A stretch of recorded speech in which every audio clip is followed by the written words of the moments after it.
안녕하십니까. 오늘 0시 기준으로 코로나19 신규 확진자가 363명 나왔습니다. 이틀 연속 300명대를 유지하고 있는데요. 잠시 후 코로나 상황과 백신 접종과 관련된 이야기 전문가와 함께 살펴보고 이어지는 코로노믹스 시간에는 경제 이슈도 짚어보겠습니다.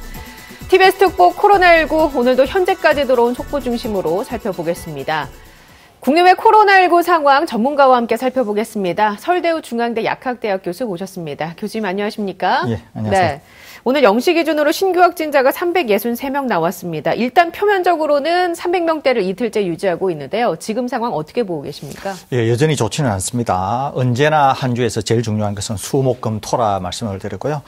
월요일 경우에는 검사 건수가 제대로 되지 않았던 것, 화요일은 월요일 날 그의 희석 효과가 있어서 확실하게 반영이 안 됩니다. 그런데 이제 검사 건수는 늘었지만 희석 효과가 있어서 어제 이어서 오늘도 300명대가 나왔다고 생각이 되는데 주목해 볼 것이 몇 가지 있습니다. 예. 하나는 수도권에서의 확진자 비율이 70% 이하로 떨어졌습니다. 이 얘기는 다른 지방에서도 꽤 많이 나온다는 거죠. 그러니까 다른 지방에서도 N차 감염을 이어가면서 전국화 양상을 보이고 있다는 점. 그다음에 수도권에서도 여전히 집단 감염이 그대로 유지가 되면서 이 집단에서 계속 확진자 수가 더 나오고 있다는 거죠. 거기에다가 일상 곳곳에서 확진자가 나오고 있다고 하는 점에서 여전히 내용적으로는 그렇게 좋지는 않다. 이렇게 볼 수 있겠습니다. 그 여의도에 문을 연 그 쇼핑몰에서 확진자가 나왔다고 하던데 그게 대규모로 퍼질 가능성도 있다고 보십니까? 그럴 가능성이 많지는 않을 것 같습니다. 예. 우선은 확진자가 나오기는 했지만은 그것이 실내에 완전히 이렇게 산밀 조건의 공간이기보다는 공간 자체가 너무 크고 유동 인구가 정체되어 있기보다는 유동하는 상황이 있었기 때문에 그렇게 거기에서 대규모로 나오기는 다소 어려울 것 같고 만일에 실내에 어떤 공간에서 만일에 여러 사람이 접촉하는 상황이 있었다고 하면 그것은 예. 좀 위험할 수 있겠지만 기본적으로 확진자가 더 나올 가능성은 좀 적지 않겠나 이렇게 예상이 됩니다. 네, 그리고 백신 접종을 맞은 요양병원의 집단 감염도 계속 나오고는 있어요. 근데 1차 접종이 지금 상당히 많이 진행이 됐음에도 불구하고 요양시설의 접종률은 여전히 낮아 보입니다. 일단 요양병원 백신 접종률부터 체크를 하고 그 이유에 대해서 한번 짚어볼까요? 예, 우선 65세 이상의 요양병원에 계신 환자분들에 대해서는 아직 백신 접종이 일어나고 있지 않습니다. 그런데 지금 한 일주일 전에 통계를 보면은 그것을 가지고 지금 대충 계산을 해보면 지금 아마 요양원이나 요양병원에 계신 종사자와 64세 이하 분들이 아마 전체적으로 따지면 거의 한 60% 수준 정도가 접종이 됐을 것으로 보이고 65세 이상 분들은 아직 접종이 안 됐으니까 그분들이 거의 한 42% 정도 되지 않을까 생각이 됩니다. 이 상황에서 이제 감염 확산이 된다고 하는 것은 크게 두 가지가 있을 수 있는데요. 하나는 65세 이상 분들이 백신 접종을 하지 않았기 예. 때문에 백신 접종을 하지 않은 분이 여전히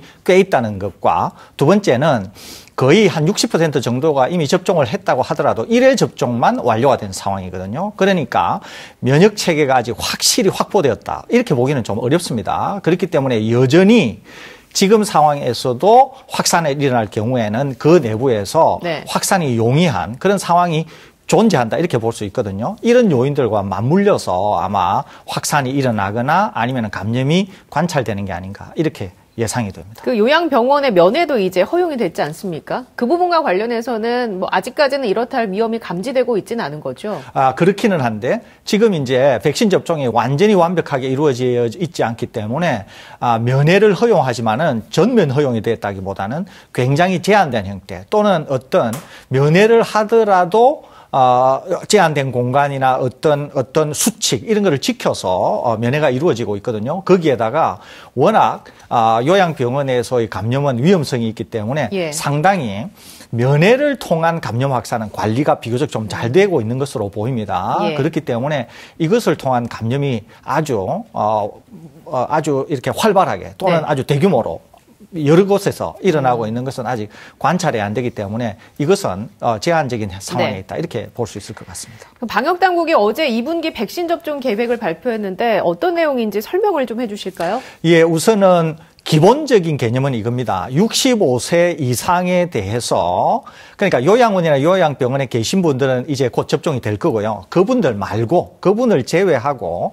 기본적으로 사회에 계신 요양병원이나 요양병원에 입원하지 않는 국민을 대상으로 해서 65세 이상에게 접종한다. 이것이 기본 이제 제일 큰 틀이고요. 예. 여기에다가 덧붙여서 65세 이상뿐만 아니라 먼저 접종을 해야 될 대상군들이 좀 추가가 되었습니다. 예컨대 65세 이상은 한 850만 명 정도 되고요. 예. 거기에다가 계속 환자들이나 감염자들을 볼 가능성이 있는, 접촉 가능성이 있는 치과, 한방병원, 약국 같은 이런 보건의료인 한 38만 명도 먼저 접종을 해야 되겠다고 하는 거고요. 또 장애인 거주시설에서도 이제 면역성이 좀 약한 분들이 계시지 않습니까? 이분들을 돌보는 이런 취약계층의 종사자분들이 한 90만 명 된다고 알려져 있는데 이분들에게도 접종을 해야 되겠다는 거예요.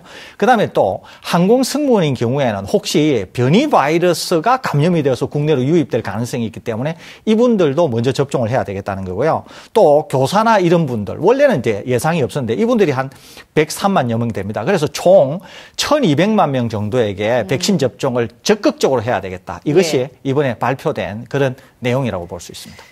네, 지금까지 중앙재난안전대책본부에서 진행된 수도권 방역대책 함께 들으셨습니다. 한 3가지 정도로 요약할 수 있을 것 같은데요. 일단 유증상자의 뒤늦은 검사가 문제가 되고 있기 때문에 유증상자이신 분들은 신속하게 검사를 받아달라. 그리고 산밀 환경에 노출되어 있는 작업장을 좀 더 관리를 하겠다. 마지막으로 거리두기 피로감 때문에 방역수칙을 잘 지키지 않는 분들이 있는데 이분들 방역수칙을 꼭 지켜주시길 당부드린다. 이 3가지 얘기로 요약할 수 있을 것 같은데 지금 정부가 일단 당장 200명대로 떨어뜨리겠다라는 계획을 세웠지 않습니까? 지금 이 브리핑에서 다룬 내용들이 현실적으로 잘 작동을 할까요? 뭐 어떤 거는 작동할 수도 있고요. 어떤 거는 작동이 안 될 수도 있는데 또 브리핑에서 특히 외국인 근로자, 집단 근로에 대해서 상당히 많은 주의를 기울여 달라 이런 얘기를 했습니다. 그리고 혹시 유증상인데 검사를 안 받는다거나 그러지 말고 꼭 검사를 받게 해달라. 그다음에 외국인들이 많이 있는 곳에서의 환경, 그러니까 환경 검체에서 만일에 바이러스가 검출이 될 경우에는 작업장을 폐쇄하고 전면 검사받게 하겠다 이런 얘기를 했거든요. 예. 그렇기 때문에 외국인 근로자를 많이 고용하고 계신 그런 업장에서는 상당히 협조해야 될 것 같고 선제적 검사를 통해서 확산 방지를 해야 되지 않을까 이렇게 생각이 됩니다. 거기에 더불어서 이제 방역당국이 3차 유행을 우려하는 상황 속에서 2분기에는 좀 더 속도를 내서 백신을 접종해야 하지 않을까라는 생각이 들거든요. 일단 지금까지는 접종이 보류가 됐었던 아스트라제네카 백신이 당장 다음 주부터 65세 이상 요양시설 환자와 종사자에게 접종이 시작이 됩니다. 정부의 접종 전략은 어떻게 보고 계십니까? 저는 기본적으로 우리 정부가 상당히 잘하고 있다 이렇게 보는데요. 왜냐하면은 요양원, 요양병원에 계신 65세 이상도 이제 접종을 하게 되니까 이것도 우리가 약간 안도할 수 있고요. 또 지역사회, 그러니까 전 국민을 대상으로 한 데 있어서도 65세 고위험군이라고 볼 수 있는 분들에게 먼저 접종을 시행하는 거거든요. 그렇기 때문에 이게 굉장히 중요할 수 있는데 왜 그러냐면은 이게 어제 우리 확진자 수가 1675명이었습니다. 그러는 어제 전체 사망자가 1675명이었는데 이 1675명 중에서 80세 이상 사망자가 전체의 56%를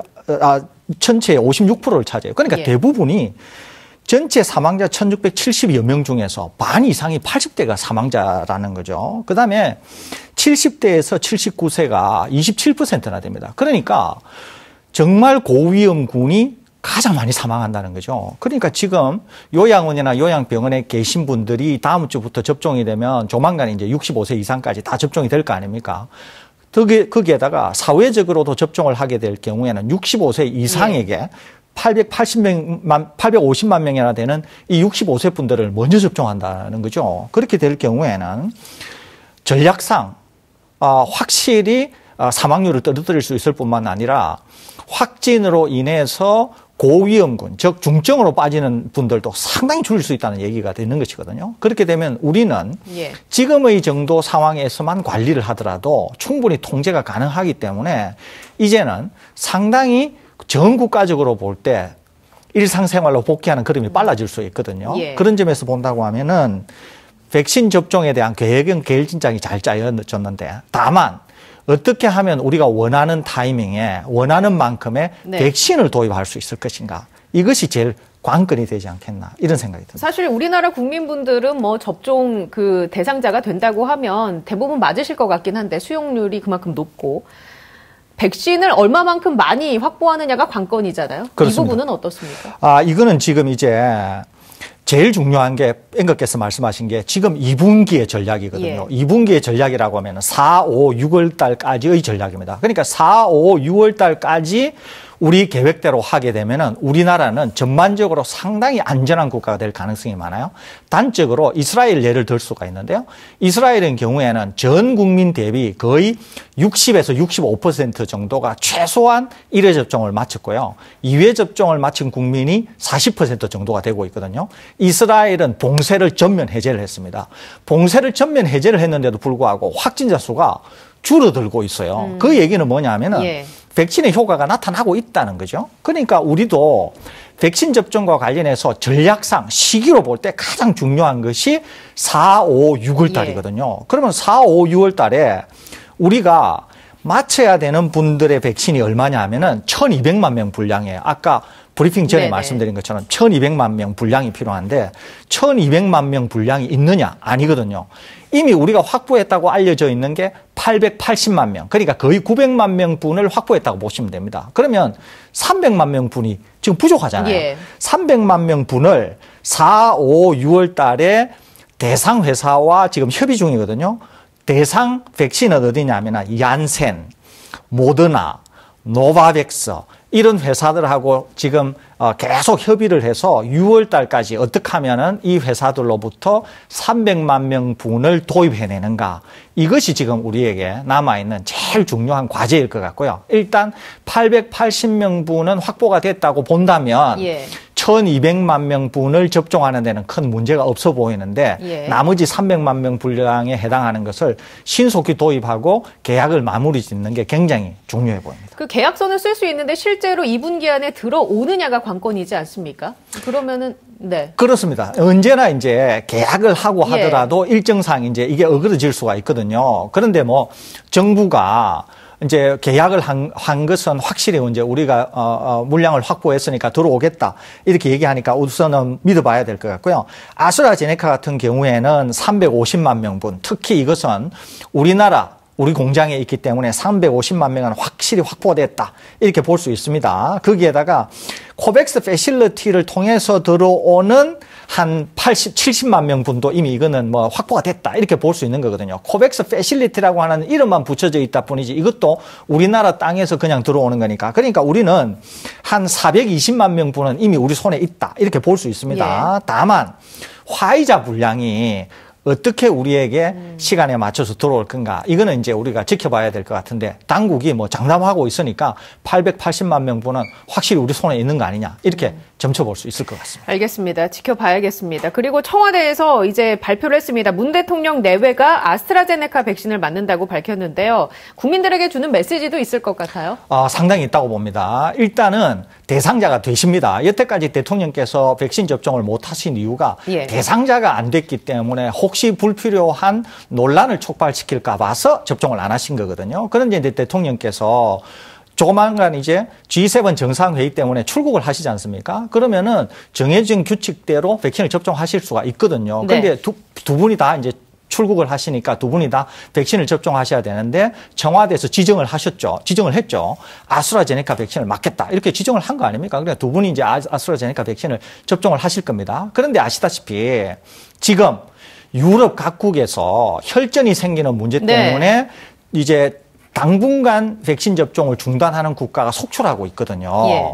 그러니까 이런 우려에도 불구하고 대통령 내외 분들께서 아스트라제네카 백신을 특히 접종하셔야겠다고 하는 것은 안전성에 대한 우려나 이런 것들에 대한 상당히 좋은 메시지가 될 수 있다고 보는 거죠.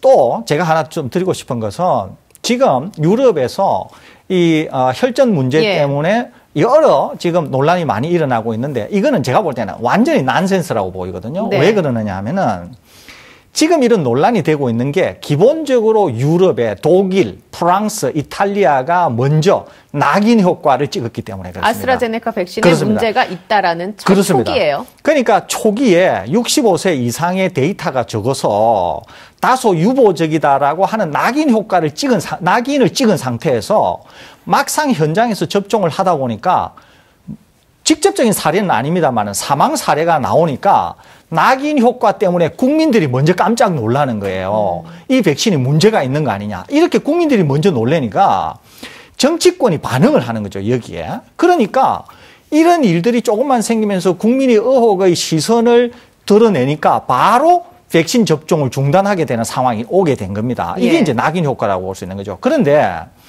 이 아스트라제네카가 백신을 개발한 기본 기술은 어떤 거냐 하면 오히려 혈전을 만드는 게 아니라 혈전 만드는 거를 억제하는 거거든요. 자, 그러면 이 부분에서 한번 다시 짚고 넘어갈게요. 지금 말씀해 주신 것처럼 최근 유럽에서 아스트라제네카 백신을 맞은 뒤에 혈액이 굳는 혈전이 생겼다는 보고가 나와서 독일을 비롯해 몇몇 국가들이 접종을 중단을 한 상태입니다. 근데 그것은 전혀 과학적인 판단이 아니다라고 얘기해 주시는 거잖아요. 그렇습니다. 그 과학적인 근거를 좀 설명해 주시죠. 우선은 영국, 또 WHO, 또 유럽 식약처에서 혈전을 만드는 것과 이 백신과는 관계가 없다. 이런 얘기를 일단 하고 있습니다. 그런데 아까 제가 말씀드린 것처럼 낙인 효과가 있으니까 각국 정부들이 국민에게 의혹의 시선을 해결을 못하니까 일단 잠정 중단을 했죠. 그런데 일단 제가 전문적으로 말씀을 드리면 혈전을 스롬보시스 또는 블라드 코아귤레이션 또는 블라드 클라팅 이렇게 부르는 전문 용어입니다. 그런데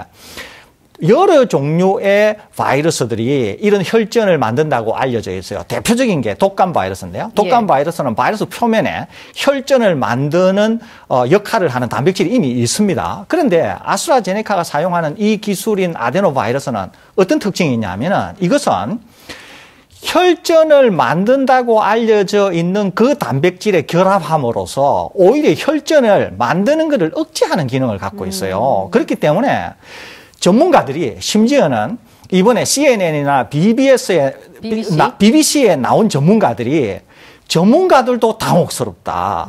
이것이 혈전을 만든다고 하는 것을 전문가들이 도대체 받아들이기가 어렵다. 이런 얘기를 하고 있는 이유가 그런 것이거든요. 그러니까 저 자신도 오히려 이 바이러스는 혈전을 만드는 단백질에 결합함으로써 혈전을 막는 거를, 혈전이 만들어지는 걸 억제하는데 어떻게 이 바이러스가 혈전을 만드느냐. 많은 전문가들이 도대체 이게 말이 안 된다. 이렇게 지금 얘기하고 있는 것이거든요. 그렇기 때문에 관계 당국의 결과를 좀 더 지켜봐야 되겠지만 아까 말씀드린 이 논란의 근본 시발은 그 국가들이 낙인을 찍음으로 해서 생겼다라고 하는 것을 피해갈 수는 없어 보입니다. 예, 알겠습니다.